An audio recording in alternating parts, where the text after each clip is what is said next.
अस्सलाम वालेकुम। उम्मीद है आप लोग ठीक ठाक होंगे। मैं भी बिल्कुल ठीक ठाक हूँ। तो आज का व्लॉग है, हम लोग अवारी होटल आ रहे थे। हैदराबाद से हम डायरेक्ट आए थे। यहाँ पे फार्मा कंपनी का एनुअल फंक्शन था, तो वो अटेंड करना था। यहाँ पे मेरे हस्बैंड भी, क्योंकि फार्मा कंपनी है उनकी अपनी, तो ये उनके फ्रेंड का फंक्शन हुआ था यहाँ पे, उन्होंने इनवाइट किया था, तो हम लोग यहाँ पे आए थे ख़ास तौर पे अटेंड करने। तो यहाँ पे कराची यूनिवर्सिटी के डीन आए हुए थे, फैयाज़ वैद।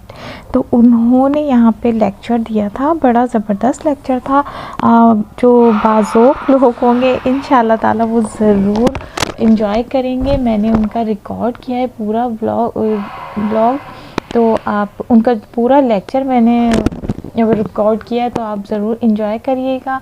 अब मैं खामोश हो जाऊँगी थोड़ी देर के बाद, आप लोग वो सुनिएगा और मुझे बताइएगा कमेंट बॉक्स में कि आपको कैसा लगा। मैं चाहता हूँ कि अब जो जामिया कराची के अंदर दाखिला बंद हुआ है वो 94% पे हुआ है, 94%।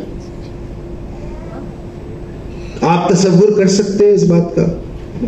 मैं अपने जहन की बदतरीन हालत में ये तसव्वुर नहीं कर सकता एक उस्ताद के तौर पर कि क्या 94% पर दाखिला बंद हो सकता है। इसका मतलब है कि जिसकी पोजीशन आई होगी उसने तो पता नहीं 100% लिए होंगे। और इंशाल्लाह आइंदा आने वाले दिनों में हमारा जो ये इंटेलेक्चुअलिज्म है ये और आगे जाएगा, और आपको इस तरह की खबरें भी मिलेंगी कि आप जामियात में दाखिले जो हैं वो 125% पे बंद होते हैं। ये भी होगा और ये मुमकिन है। मेरे दोस्त हंस रहे हैं, मैं बता देता हूं। फैज साहब का, मैंने अभी आपको फैज साहब की एक नज़्म सुनाई। फैज साहब ने अंग्रेजी का इम्तिहान दिया। उस जमाने में इम्तिहान 150 नंबरों में से हुआ करता था। अंग्रेज प्रोफेसर था। उस अंग्रेज प्रोफेसर ने फैज साहब को 150 में से 165 नंबर दिए और फहरिस्त लगा दी। फैज साहब का नाम लिखा हुआ था और उस पर 165 नंबर लिखे हुए थे। तो बहुत सारे तालिब इल्म उस अंग्रेज प्रोफेसर के पास गए और उनसे जाकर कहा कि ये क्या गजब किया आपने, how is this possible that a person could get marks out of 150, how could one get 165 marks. तो प्रोफेसर ने बड़ा सिंपल जवाब दिया। उसने कहा कि मेरे पास कोई चारा नहीं था, इसलिए कि वो आदमी मुझे उस पर्चे के अंदर वो गोशे दिखा रहा है, अदब के वो रुख दिखा रहा है जो मैंने आज तक खुद भी एक उस्ताद के तौर पर नहीं देखे। मैं उसको इतने नंबर ना देता तो क्या करता। ये है इंटेलेक्चुअलिज्म। ये कहां से आता है? ये पढ़ने से आता है, ये किताब से दोस्ती करने से आता है, ये किताब को पढ़कर उसका तज्जिया करने से आता है। जब आप कल्चर की बात करती हैं तो कल्चर तो बहुत वाइड रेंज में आ जाता है। कुछ हमारे माशरती, कुछ ख़ानदानी, कुछ तालीमी, जिसकी तरफ डॉक्टर साहब ने एक इशारा किया। पहले तो मैं कॉम्प्लीमेंट देना चाहूँगा आपके जवाब देने से पहले डॉक्टर साहब को कि बहुत अच्छे मौजू पे आपने डिस्कस की और एक इम्पॉर्टेंस ऑफ रीडिंग को हाईलाइट किया। हमारे दरमियान आपके डायरेक्टर एचआर बैठे हुए हैं। जब ये हमारे यहाँ हमारे साथी थे तो उन्होंने एक बहुत अच्छा प्रोजेक्ट स्टार्ट किया था।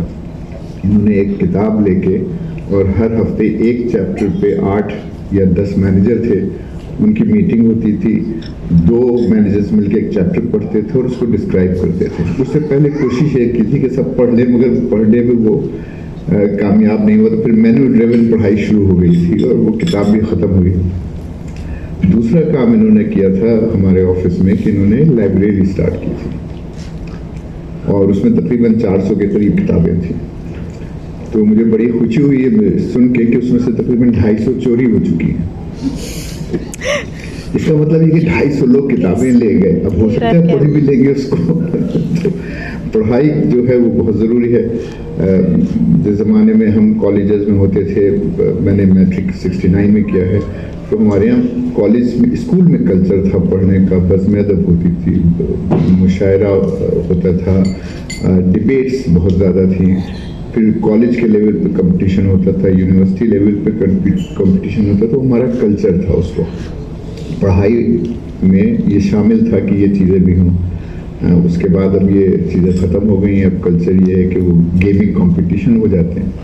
तो ये नया कल्चर डेवलप हो रहा है। इसी तरीके से जब हम बात करते हैं तो अमेरिका में एक बहुत या वेस्ट में मैं कहूँगा, अमेरिका में मैं लिमिटेड नहीं करूँगा, बहुत छोटा हल्का है जो कि किताबें पढ़ने पे जोर देता है। उनके जो राइटर्स हैं वो हम सब ने पढ़ा हुआ है और विजन भी प्रोवाइड करते हैं। और दोस्तों के साथ ही जाते हैं और वहाँ हमें ना दो कपल देखने को मिलते हैं। एक होता है तकरीबन जिसको 12-15 साल हो गए शादी को, और एक होता है जो मतलब नया नया हनीमून मनाने आया है, उसको 1-2 हफ्ते गुजरे होंगे।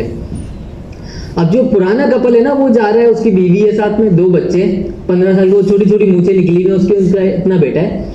अब वो उसको लेके जा रहे हैं, वो वहाँ पे मौसम एंजॉय नहीं कर रहे हैं। और वहाँ निकलते हैं, वहाँ रोजाना बारिश हो जाती है, मौसम और वैसे ही खूबसूरत हो जाता है। लेकिन वो जो पुराना कपल है ना, वो उसको मजा नहीं आता उसमें।